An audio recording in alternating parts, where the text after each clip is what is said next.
Hey guys, welcome to Lindsay's Lounge. My name is Lindsay. Before we start talking about American Idol, I just want to thank everybody for subscribing. I got a lot of new subscribers this past week, so thank you and welcome to everybody who is just now joining me. But if you would like to subscribe, you can do so right over there. Tonight on American Idol was the top 11, so the 10 that make it through tomorrow get to go on the summer tour, so the person who doesn't make it tomorrow is going to be pretty bummed. There were quite a few lackluster performances, but there are pretty much every week this season especially, so I have a few ideas of who might be going home, but one for me really stood out as the absolute worst. So there was a little confusion though this week about what the theme was going to be. We had heard that it was going to be teen idols, and I was like, okay, that could be kind of cool. You know, a couple of the contestants maybe take a different spin on some kind of teen idol thing. I was really wanting somebody to do Hanson, which is like my favorite band ever. Yeah, even like 12 years after they first came on the scene as teen idols, I still love them. I saw them in concert in October. But anyways, they decided not to do that, even though the guest mentor was a teen idol herself. Didn't really make a whole lot of sense, but it was Billboard number ones, which is pretty much what they've been doing the entire week, or all of the semifinal weeks, so I don't know. But Lee DeWise was first. He sang The Letter. He didn't use a guitar this week, so definitely kudos to him. Put him out of his comfort zone. I think he could have used the stage a little bit more, but I thought in general the vocals were pretty good. I don't know, I felt some Danny Goki up on the stage when he was performing tonight, and that's not necessarily a bad thing. I kind of liked him last year. But I don't know, he was doing something weird with his left hand that wasn't holding the microphone. So, he needs to get a little bit more comfortable, but, in general, I thought he did pretty good. Definitely one of the better ones of the night, for sure. And then we had Paige Miles, who sang Against All Odds by Phil Collins. It was just pitchy from the beginning, and she was not singing in a register that fit her voice well at all. It was bizarre. It looked like she was in high school, like trying out for like Guys and Dolls or some little high school play. It was just so uncomfortable watching her performance. I don't know if I've ever been more uncomfortable watching a performance on American Idol than I was when I was watching that performance. It was just atrocious. Like I don't know. I don't know what was wrong with her. Last week she did really well, all things considered, when she was sick. But it was just, like, for me, like, literally one of the worst American Idol performances ever. And I don't know. She really is just, unfortunately, not holding up to the pressure. So, yeah, it was just awkward from beginning to end, I thought. So I think, if she survives, I will be very surprised. But she definitely was the worst of the night, but there were still other ones that were pretty bad, too, so who knows. Tim Urban was right on after Paige. He sang Crazy Little Thing Called Love by Queen. I thought the vocals were okay, and the judges really dogged him for all of that, like, crazy antics that he did on stage. But when he did that little slide thing, he didn't really lose his pitch, when he started singing right then. So, I don't know, I was kind of impressed. Probably, like, the only person that thought so, but, I don't know. It wasn't definitely the worst of the night, but, he used the stage well, and he's just not that strong of a singer, but, whatever. Aaron Kelly sang Don't Want to Miss a Thing by Aerosmith. I thought the vocals were a little bit shaky, but he was sick, so that's kind of understandable. And, he didn't push himself as much as he could. It was an okay performance, all things considered with him, because he was sick. So, but I do think, as Simon said, there's a 0% chance that he's going to be going home. Crystal Bowersock sang Me and Bobby McGee, and, the judges, have put her on that pedestal again, and they loved her performance, and I thought she did an excellent job tonight, too. But I'm very surprised that the judges didn't call her out on being too copycat. They did later on with another contestant, But for me, when I was watching this, I was like, oh man, I would not have chose that song just because she's going to be, compared so heavily to Janis Joplin. But, they really didn't do that. So I guess good for her.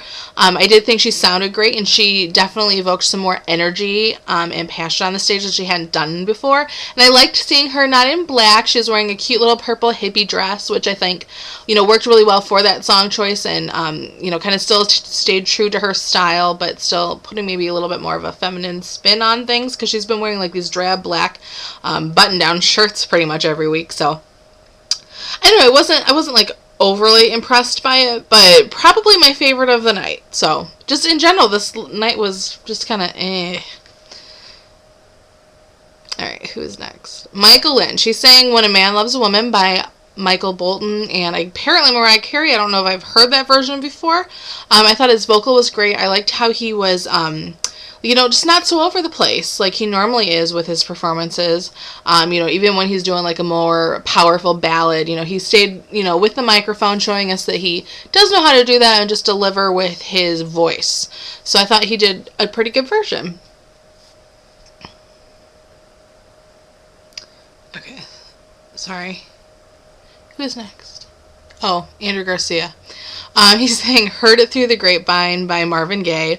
This poor kid cannot get through a single round of the judges without being compared to himself when he sang Paula Abdul.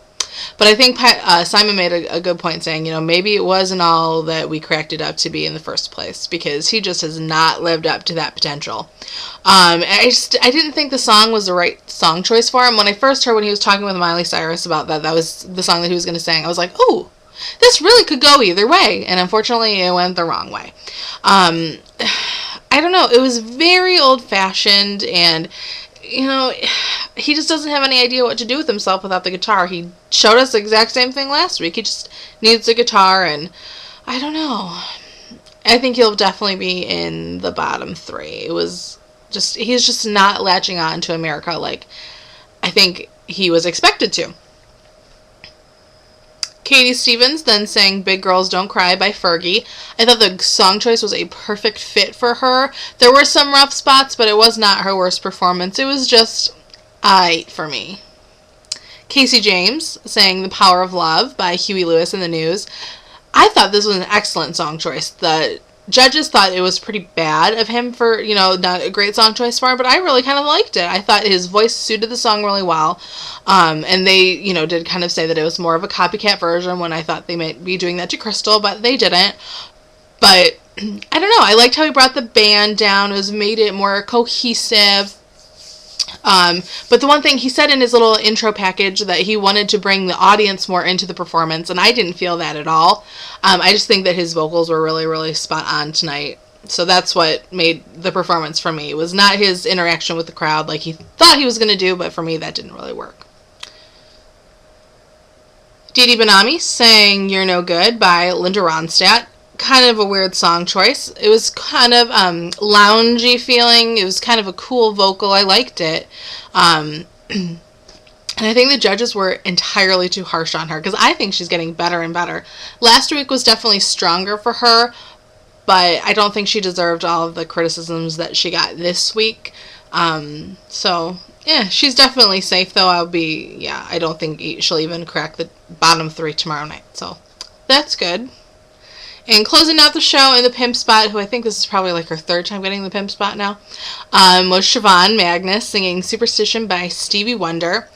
And the one thing that I have to say, she needs to stop relying on that scream to get her through the competition. This is the 3rd week, I think, in a row that she's done that scream at the end of the song. And Simon, again, made a really good point by saying, maybe put the scream at the beginning and then bring it softer at the end, to kind of switch it up, because she is falling into this like cookie cutter mold, even though she's not herself, a cookie cutter person. She's very odd and very out there, but she's kind of doing the same performance over and over again. And I'm getting real sick of it real fast. When she sings at the beginning, it's good. I'm just not the hugest fan of her voice, but she definitely has chops and can sing. That scream. She needs to, rework it a little bit. Do something a little bit different next week so that we don't get all tired of it. But yeah, I think there's no way that Paige is not going home tomorrow night after that atrocious performance. I was just, like, I wanted to just not watch it anymore. It was just so absurd. At this point in the competition, you've had 5-6 weeks to start singing in front of America, and then you show up with that kind of crap. It was just mind-boggling to me. Who knows what was going through her mind. Hopefully something happened to her. Not hopefully, but, hopefully there's an excuse as to why the performance was just so bad. But, yeah, we will see you tomorrow night for the results show. Miley Cyrus is not performing. It's Joe Jonas and Demi Lovato. Yay! But yeah, I will talk to you guys tomorrow night. Bye.